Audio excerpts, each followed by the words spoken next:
ہوں گے، خوش ہوں گے۔ آج کی سٹوری بہت خوفناک ہونے والی ہے اور جن لوگوں کو ڈر بھی لگتا ہے اور سٹوری سننے کا دل بھی ہے تو جلدی سے آیت الکرسی پڑھ کے اپنے آس پاس حصار باندھ لیں، کیونکہ سنا ہے جب ان مخلوقات کا ذکر ہوتا ہے تو یہ بڑے انٹرسٹ سے اپنی باتیں سننے لگتی ہیں اور آپ کے بہت قریب آ جاتی ہیں۔ اس لیے آپ کو ڈر نہ لگے، آیت الکرسی پڑھیں اور ہینڈ فری لگا لیں، لائٹس آف کر کے آنکھیں بند کر لیں، کیونکہ یہ سٹوری آپ کو امیجنیشن میں لے جانے والی۔ چلتے ہیں اپنی سٹوری کی طرف۔ یہ سٹوری ہمیں سبحان نے بھیجی ہے فرام کراچی، اور یہ واقعہ میں جو آپ سے شیئر کرنے جا رہا ہوں یہ آج سے تقریباً کوئی 20 سے 25 سال پرانا ہے۔ یہ واقعہ تب کا ہے جب میرے والد صاحب آرمی سے ریٹائرڈ ہوئے۔ میرے والد صاحب کو ریٹائرمنٹ کے بعد جو بھی پیسہ ملا انہوں نے پلان یہ کیا کہ ہم اپنا گھر بنائیں گے۔ اب جو پیسہ ملا اور ہم نے کراچی میں گھر کے ریٹس پتہ کیے تو ریٹس تو بہت زیادہ ہائی تھے اور اتنا پیسہ نہیں تھا کہ بنا بنایا گھر لیں اور اس میں شفٹ ہو جائیں۔ پھر پلان یہی کیا کہ کہیں ایسی جگہ جہاں پر نیو کنسٹرکشن ہو رہی ہو وہاں پہ ایک پلاٹ لے لیا جائے اور اس پہ ایک نیا گھر بنایا جائے، جو کہ میرے والد صاحب کا خواب بھی تھا، اور ایسا ہی ہوا۔ ہم نے کراچی کی ایک جگہ جس کا نام میں یہاں شیئر نہیں کر سکتا، جہاں پہ ابھی آبادی نہیں تھی، وہاں پہ صرف پلاٹنگ ہوئی ہوئی تھی، میرے والد صاحب نے وہاں ایک پلاٹ لے لیا۔ کچھ عرصہ ہم نے وہ پلاٹ ایسے ہی چھوڑ دیا۔ اس جگہ پر دور دور تک اگر کسی کا گھر تھا تو تھا، ادروائز وہ چاروں طرف جنگل اور بیابان علاقہ تھا۔ ہاں، ایک اور چیز کے آس پاس بھینسوں کے باڑے تھے جو کہ دور دور نظر آیا کرتے تھے۔ بہرحال جی، میرے والد صاحب نے وہاں پلاٹ تو لے لیا، لیکن ہمیں کئی لوگوں نے مشورہ دیا کہ یہ جگہ بھی رہنے کے قابل نہیں ہے، پلاٹ کو ایسے ہی چھوڑ دیا جائے اور جب یہاں پہ آبادی ہونا شروع ہو تو تب یہاں پہ گھر بنا لیں، تب تک ابھی جیسے آپ رہ رہے ہیں ایسے ہی رہ لیا جائے۔ لیکن میرے والد صاحب کو گھر بنانے کی بہت جلدی بھی تھی اور ان کا خواب بھی تھا، اور جس گھر میں ہم رہ رہے تھے ہم کرائے پہ رہتے تھے، وہ مالک مکان بھی ہمیں بہت پریشان کیا کرتا تھا۔ تو اس کی پریشانی سے تنگ آ کر میرے والد صاحب نے بہت جلد یہ فیصلہ کر لیا کہ ہم اپنا گھر جلد سے جلد بنائیں گے اور وہاں شفٹ ہو جائیں گے۔ بہرحال میرے والد صاحب نے اسٹیمیٹ لیا اور بہت جلد اس گھر کا کام شروع ہو گیا۔ بتاتا چلوں، میں نے ابھی انٹر کے ایگزامز دیے تھے اور میں فارغ تھا۔ گھر کا کام شروع ہو گیا، پہلے پلاٹنگ ہوئی اور اس کے بعد اس پہ چنائی کا کام شروع ہو گیا۔ میرے والد صاحب اور میں صبح جایا کرتے اور شام کو ہم واپس آ جایا کرتے۔ سارا دن مزدور وہاں کام کرتے، ہم ان کے سر پہ کھڑے ہو کر کام کروایا کرتے، وہیں دوپہر کا کھانا کھایا کرتے اور شام کو اندھیرا پڑنے سے پہلے ہم واپس آ جایا کرتے۔ اس جگہ سے جو آبادی تھی وہاں کا رستہ تقریباً پونے گھنٹے کا تھا، یعنی کہ وہ شہر سے اتنا کٹ کے تھا۔ اس دور میں بھی کراچی کی کئی ایسی جگہیں جنگل ہی ہوا کرتی تھی، اتنی آباد نہیں تھی۔ بہرحال جی، ہمارا کچھ سامان وہاں پڑا ہوا ہوتا تھا۔ میرے والد صاحب نے ایک شخص جو وہاں ایک باڑے میں ملازم تھا اس سے بات کی کہ آپ آن اینڈ آف یہاں چکر لگا لیا کریں، کیونکہ یہاں ہمارا سامان پڑا رہتا ہے، کچھ سیمنٹ کی بوریاں، مزدوروں کا اکوپمنٹ جیسے ٹرالی، ٹول، بیلچے وغیرہ، اس طرح کا سامان وہاں پڑا رہتا ہے۔ وہ شخص ایگری تو ہو گیا، اس نے کہا ٹھیک ہے، میں اس کا ہرجانہ لوں گا۔ میرے والد صاحب نے ایک مناسب سا ہرجانہ اس سے طے کیا اور اس نے کہا ٹھیک ہے، میں وہاں رہ تو نہیں سکتا، یعنی کہ میں وہاں چوکیداری تو نہیں کر سکتا، لیکن یہ ضرور ہے کہ میں وہاں چکر لگا لیا کروں گا، آپ بے فکر رہیں۔ میرے والد صاحب نے اس کے آسرے پر وہ گھر چھوڑ دیا، اور چونکہ صرف رات کا وقت تھی وہاں جا کر اس پہ چکر لگانا ہوتا تھا، پورا دن تو ہم وہاں موجود ہوتے تھے۔ عدنان وہ جگہ ایسی تھی کہ دن کے وقت بھی اگر وہاں پہ کوئی نہ ہو اور وہاں اکیلے بیٹھنا پڑے تو وہ جگہ بہت عجیب لگتی تھی، یعنی کہ چاروں طرف سناٹا۔ ہاں، کبھی کبھار اس باڑے کے کچھ جانور وغیرہ باہر چرانے کے لیے کوئی لاتا تو لاتا، ادروائز ان جانوروں کے علاوہ اور آس پاس نہ دور دور تک نہ بندہ نہ بشر۔ اگر آپ کو کھانا بھی کھانا ہو تو آپ کو بائک پہ 5 سے 10 منٹ کا سفر طے کر کے ایک ایسی جگہ جانا پڑتا جہاں پہ کچھ آبادی تھی اور وہاں ہی کچھ ہوٹلز تھے جہاں سے کھانا وغیرہ کھایا کرتے تھے اور مزدوروں کے لیے لایا کرتے تھے۔ بہرحال واپس اسٹوری کی طرف آتا ہوں۔ اس شخص کو ہم نے چوکیداری کی ذمہ داری تو دے دی، لیکن کچھ عرصہ گزرنے کے بعد ہمارے گھر کی چھتیں ڈلنے والی تھیں۔ میرے والد صاحب نے کافی زیادہ سیمنٹ کی بوریاں اور کئی طرح کا ایسا سامان جو کہ کافی قیمتی تھا وہاں پر اتروا دیا۔ دوسرے دن چھتیں ڈلنے والی تھیں، تو جب ہم صبح آئے تو ہم نے دیکھا وہاں پہ کافی سامان چوری ہو چکا ہے، جس میں زیادہ مالیت کی وہ سیمنٹ کی بوریاں تھیں جو کہ کافی حد تک غائب تھیں۔ میرے والد صاحب کے خون پسینے کی ساری زندگی کی کمائی، وہ بہت ڈسہارٹ ہوئے، انہیں بہت دکھ ہوا۔ اس شخص سے پوچھا گیا، وہ بھی ہکا بکا تھا۔ اس نے بولا کہ میں حسب معمول یہاں چکر لگا کے گیا تھا، اب جو بیچ کا ٹائم تھا وہ شاید کسی نے پلان کیا ہوا تھا اور اسی ٹائم پر یہاں چوری ہوئی ہے۔ میرے والد صاحب کو اب اس پہ بھی ٹرسٹ نہیں تھا، اور میرے والد صاحب جب گھر آئے تو ہم نے مل کے یہ ڈیسائیڈ کیا کہ ہم دونوں میں سے کوئی ایک وہاں پر رات کو چوکیداری کیا کرے گا۔ اب میرے والد صاحب کو میں تنگ نہیں کر سکتا تھا، کیونکہ دن کا کام بڑا ٹیکنیکل تھا، مزدوروں کے سر پہ کھڑا ہونا، ان سے کام کروانا اور کئی طرح کی ڈیمانڈز جو کہ کام کرتے ہوئے کچھ سامان لانا، وہ میرے والد صاحب بہتر جانتے تھے۔ بہتر مجھے یہی لگا کہ میں رات میں ہی چوکیداری کر لوں گا، تو دن کا کام میرے والد صاحب کے سپورٹ تھا۔ میں نے والد صاحب سے کہا کہ کوئی مسئلہ نہیں ہے، آپ ایک کام کریں، آپ دن کا کام سنبھال لیں، رات کو میں چوکیداری کر لوں۔ حالانکہ میرے والد صاحب نے اور بھی کسی سے بات کی کہ میں پراپر ڈیوٹی پہ کسی کو رکھ لیتا ہوں، جب تک میرے گھر کا قیمتی سامان وہاں کھلا پڑا ہوا ہے، لیکن کوئی وہاں رہنے کو راضی نہیں تھا، اور یہی ڈیسائیڈ ہوا کہ میں وہاں رہوں گا جب تک چھتیں نہیں بن جاتی اور کوئی ایک ایسا کمرہ نہیں بن جاتا جہاں سامان رکھ کے لاک کر دیا جائے، کیونکہ گھر کا کام کافی دن تک چلنا تھا۔ بہرحال عدنان، اتنی ڈیٹیلز میں آپ کو اس لیے بتا رہا ہوں تاکہ سٹوری میں آگے چل کے آپ کو سمجھنے میں آسانی ہو۔ بہرحال جی، میں نے گھر سے ایک پلنگ لیا اور دوسرے دن میں شام کے وقت اس پلاٹ پہ پہنچ گیا۔ میں نے ایک رکشہ کروا لیا تھا جس نے اچھی خاصی قیمت مجھ سے وہاں تک پہنچنے میں لی، اسی پہ میں نے سامان رکھا، اور پھر بھی میں نے اپنے ساتھ ایک بائک رکھی۔ کسی ایمرجنسی کی صورت میں اس جگہ سے کیسے کوئی گاڑی کروا کے یا کوئی رکشہ کروا کے کہیں جانا آنا ہوتا تو میں کیسے کرتا، تو اسی لیے میں نے بائک اپنے ساتھ ہی رکھی۔ بہرحال جی، وہ پہلی رات تھی، میرے والد صاحب وہاں پر کام کروا رہے تھے۔ اس دن چھتیں ڈل رہی تھیں، اور جب میں پہنچا تو چھتیں ڈل چکی تھیں، وہ مینولی چھتیں ڈلی تھیں، اور جب میں پہنچا تقریباً کام وائنڈ اپ ہو چکا تھا۔ والد صاحب جانے کی تیاری میں تھے، انہوں نے مجھے کافی احتیاطی تدابیر بتائیں، حالانکہ ان کا دل نہیں مان رہا تھا، لیکن میرے بہت تسلی دینے پہ اور وہی سب کچھ میرے سامنے آ رہا تھا۔ میرے والد صاحب کا وہ چہرہ، جب گھر میں چوری ہوئی تھی تو میرے والد صاحب بہت ڈس اپوائنٹ تھے۔ بس میں نے بھی اسی وجہ سے ہمت کی، حالانکہ میں نے جیسے کہ بتایا وہ جگہ بہت ہی زیادہ، کچھ ضرورت سے زیادہ ہی سناٹے والی تھی۔ بہرحال ہم والد صاحب کی خوشی میں ہی خوش تھے، اور ایک طرح سے ہم بھی خوش تھے، کیونکہ کرائے کے گھروں میں دھکے کھا کھا کے ہم نے بھی کافی پریشانیاں دیکھی ہوئی۔ اب ہمارا اپنا گھر ہوا جا رہا تھا۔ بہرحال وہ ٹائم آ گیا جب میرے والد صاحب نے مجھے الوداع کیا اور گھر کی طرف روانہ ہو گئے۔ ایک بائک ان کے پاس بھی تھی۔ میں نے ماحول کا جائزہ لیا اور نوٹ کیا کہ زیادہ ہوا گھر کے باہر ہی آ رہی ہے، چھتیں کچی تھی، گھر کے اندر رہنا تو مناسب نہیں تھا، کیونکہ نہ ہی پنکھے لگے تھے اور اندر بہت زیادہ گرمی تھی، تو باہر بہتر تھا کہ میں گھر کے باہر ہی لیٹوں۔ میں نے چرپائی لگائی، ایک مچھردانی میں لے کر آیا تھا، بانس نما لکڑیوں کے ساتھ اس مچھردانی کو ہینگ کر دیا۔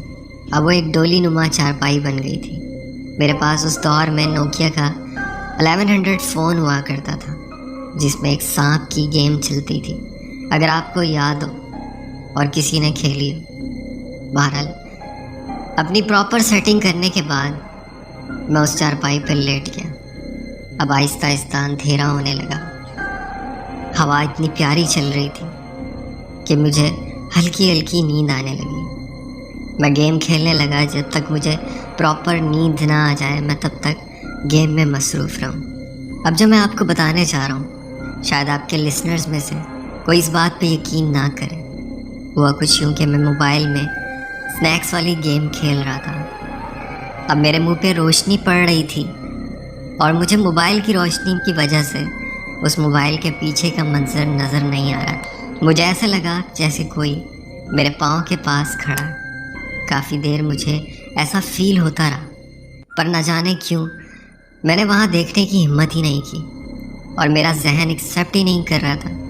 لیکن مسلسل مجھے ایسا لگ رہا تھا کہ کوئی میرے پاؤں کے پاس کھڑا ہے. عدنان کبھی ایسا ہوتا ہے کہ کسی چیز کا کوئی شیڈو پڑ رہا ہو تو آپ کو لگتا ہے جیسے کوئی کھڑا ہے. اسی طرح کی کوئی فیلنگز میرے دماغ میں آ رہی تھی کہ شاید کسی چیز کا کوئی شیڈو پڑ رہا ہے اور اس سے کوئی سٹرکچر بن رہا ہے جس سے مجھے لگ رہا ہے کہ کوئی میرے پاؤں کے پاس کھڑا ہے. یہ چیز میرا دماغ مجھے کہہ رہا تھا لیکن پھر نہ جانے کیوں میرے دل میں آتا کہ چلو دیکھوں تو صحیح. اور یہی چیز سوچ کر میں نے اپنے موبائل کی ٹارچ آن کی. اب جیسے کہ آپ کو پتہ ہے کہ اس دور کے فونز میں اتنی ہائی بیم ٹارچ نہیں ہوا کرتی تھی, بس گزارے لائق ٹارچ تھی. میں نے فوراً سے ٹارچ آن کی اور اس کا رخ اپنے پاؤں کی طرف جیسے ہی کیا تو ایک بلیک سا شیڈو میرے پاؤں کے پاس کھڑا. عدنان وہ مجھے ہی دیکھ رہا تھا. اف میرے خدا. جیسے ہی میں نے ٹارچ اس کی طرف کی وہ بلیک سا شیڈو اس گھر کی طرف بھاگا جو کہ میری اور میرے گھر کی چارپائی کا ڈسٹنس تقریباً کوئی 15 سے 20 قدم ہوگا.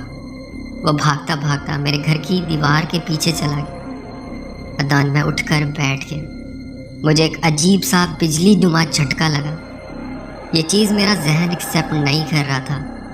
ایسا کیسے ہو سکتا ہے؟ میں نے زندگی میں اس سے پہلے ایسی پرانارمل ایکٹیویٹی نہیں دیکھی تھی اور نہ ہی میں ان چیزوں پہ اتنا بلیو کرتا تھا. ہاں مجھے ڈر ضرور لگتا تھا ایسی جگہوں سے اور اس طرح کی باتیں سننے سے, لیکن آپ یقین کریں میں نے دیکھا کوئی کھڑا تھا میرے پاؤں کے پاس اور جیسے ہی میں نے ٹارچ اس کی طرف کی اس کی پیٹھ مجھے فیل ہوئی. وہ کوئی انسان نہیں تھا عدنان, یہ میں آپ کو 110% شیور کہہ رہا ہوں. اسے میں نے اپنی آنکھوں سے دیکھا لیکن اس ٹارچ کی اتنی زیادہ لائٹ نہیں تھی اور میری مچھردانی کی وجہ سے میں اس کو پراپر نہیں دیکھ پایا. ہاں میں نے یہ ضرور دیکھا کہ کوئی چیز ضرور تھی, کوئی چیز وہاں کھڑی تھی. اور ہاں عدنان ایک اور چیز کہ ایسا نہیں ہے کہ ڈر کی وجہ سے میرا دماغ کوئی چیز کریٹ کر رہا تھا. وہ چیز تھی, وہ ایگزسٹ کرتی تھی وہاں پر. بہرحال میں سہم کر بیٹھ گیا. اب مجھے نیند نہیں آ رہی تھی. جو میری نیند تھی جو تھوڑی بہت آ بھی رہی تھی میری وہ نیند بھی اڑ چکی تھی. کبھی دماغ میں آئے کہ فوراً سے بھاگوں, بائک سٹارٹ کروں اور یہاں سے نکلوں, لیکن میں نے کہا میں جاؤں گا بھی کہاں. خدا نہ خواستہ وہ چیز میرا پیچھا بھی کرتی ہے تو میں کیا کروں گا. میں اب اس جگہ پہ اکیلا تھا. بہرحال جی سہم گیا اور آیت الکرسی کا ورد کرنے لگا. کچھ دیر خاموشی رہی. اب وہ خاموشی اتنی خوفناک تھی کہ میں نہیں بتا سکتا. اس شیڈو کو دیکھنے سے زیادہ وہ خاموشی مجھے کھائے جا رہی تھی. یہ میں اپنی اندر کی فیلنگز بتا رہا ہوں. جو میں اس ٹائم فیل کر رہا تھا وہی فیل میں آپ کو بھی بتانا چاہ رہا ہوں. آپ اس کو امیجن کریں گے تو آپ بھی اس جگہ پہنچ جائیں گے. آپ یقین کریں عدنان, وہ خاموشی, وہ رات کا اندھیرا اور میرا وہ گھر مجھے کاٹ کھانے کو دوڑ رہا تھا. بس دماغ تیزی سے چل رہا تھا کہ کیا کیا جائے. اور پھر کیا ہوتا ہے کہ اتنے میں مجھے ایک وسل کی آواز آنے لگتی ہے.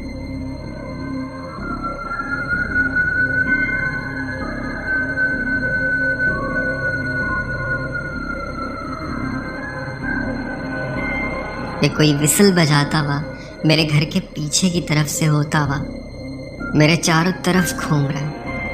عدنان بتانے میں تو آپ شاید اس چیز کو اتنا فیل نہ کر سکیں, لیکن آپ یقین کریں وہ وسل میرے آس پاس منڈلا رہی تھی لیکن وہ شخص مجھے نظر نہیں آ رہا تھا, پر وہ پراپر وسل دے رہا تھا.